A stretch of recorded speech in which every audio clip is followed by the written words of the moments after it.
Bonjour ou bonsoir selon l'endroit d'où vous nous suivez. Nous vous souhaitons la bienvenue sur notre chaîne YouTube Actualité Foot. Si tu es nouveau dans la chaîne, je vous invite à vous abonner et à activer la cloche de notification pour ne rater aucune de nos prochaines vidéos. On démarre cette tour de presse sportive en Angleterre où le mercato fait couler beaucoup d'encre aujourd'hui. Le Daily Star nous apprend que deux stars de la Premier League sont dans le viseur de l'Arabie Saoudite. Il s'agirait bien de Fabinho et de Riyad Mahrez. Selon le média, le milieu de terrain des Reds pourrait faire l'objet d'une offre de 45 millions d'euros de la part d'Al Ittihad, le club de Karim Benzema et de N'Golo Kanté. À Manchester City, Riyad Mahrez pourrait lui aussi filer à Al Hilal. Le club saoudien va faire une offre de 35 millions d'euros aux Citizens alors qu'il est sous contrat jusqu'en juin 2025. Et comme l'indique le journal, Guardiola va parler avec son joueur car il ne veut pas le laisser filer et espère la convaincre de rester. Et comme vous avez pu le constater sur cette une, Dele Alli prend une place très importante après ses lourdes confessions sur ses problèmes physiques et mentaux. Direction Espagne où on va s'intéresser au Real de Madrid où le journal AS nous rapporte que le club merengue est vraiment un club à part et que les dirigeants sont assis sur un véritable pactole. Le prix de Madrid est en hausse, titre le journal. Le pari sur ces jeunes joueurs est très rentable pour le club. L'effectif actuel vaut 400 millions de plus que ce qu'elle a coûté. Et en gros, l'équipe actuelle a coûté 597,5 millions d'euros, mais sa valeur actuelle est de 980,5 millions d'euros. L'équipe merengue est la quatrième équipe avec la valeur marchande la plus élevée selon le site Transfer Market, derrière Manchester City, Arsenal ou encore le Paris Saint-Germain. On peut dire donc que c'est une nouvelle ère galactique qui se prépare.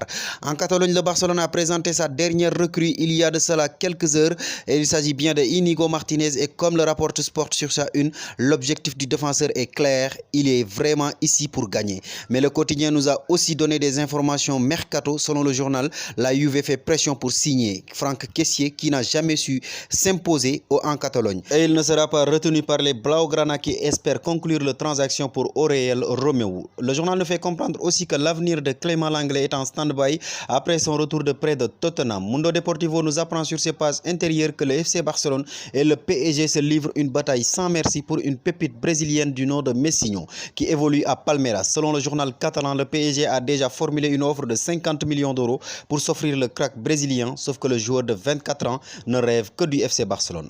D'ailleurs, on file en France pour parler de l'avenir du Ney qui fait les gros titres du Parisien. Dans ses pages intérieures, le journal placarde Chelsea garde un œil sur Neymar. D'après le média, ils se sont mis sur les rangs pour s'acquérir la star brésilienne s'il décide de quitter le Paris Saint-Germain.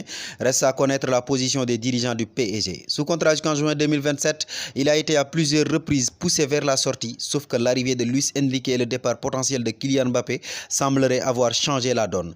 Les Londoniens ont aussi sondé l'entourage du Brésilien afin d'en savoir davantage sur ses envies. Cette fois-ci, ils visent désormais un transfert et non un prêt. Reste à connaître aussi la position du principal intéressé. On termine en Italie où la vieille dame a décidé de mettre à la porte l'une de ses cadres emblématiques, Leonardo Bonucci. Et comme le placard de la Gazzetta dello Sport, Bonucci dehors, le club tourne la page. Le club a communiqué aux joueurs son choix de ne pas compter sur lui après 12 ans de loyaux services. À un an de la fin de son contrat, le champion d'Europe 2021 va devoir donc trouver un nouveau club. De son côté, la Corriere dello Sport explique que Dusan Vlahovic pourrait débloquer le mercato des numéros 9 en Europe. Mais attention, puisque d'après le média, son avenir dépendrait de celui de Kylian Mbappé, puisque le Bayern et Chelsea lâchent l'affaire pour le Serbe. Et bien, pour qu'il parte au Paris Saint-Germain, il va falloir qu'il se débarrasse de Kylian Mbappé dès cet été.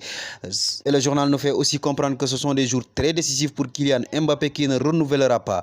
Osimhen est aussi sur la liste de Nasser El Khelaïfi et l'Inter ne s'arrêtera qu'à 30 plus 5 millions d'euros pour Romelu Lukaku. En tout cas, on peut dire qu'il y aura beaucoup de mouvements sur cette fin de mercato, surtout du côté des numéros 9. C'était tout pour aujourd'hui les amis. Si la vidéo vous a plu, merci de la liker, merci de vous abonner au passage et à très bientôt.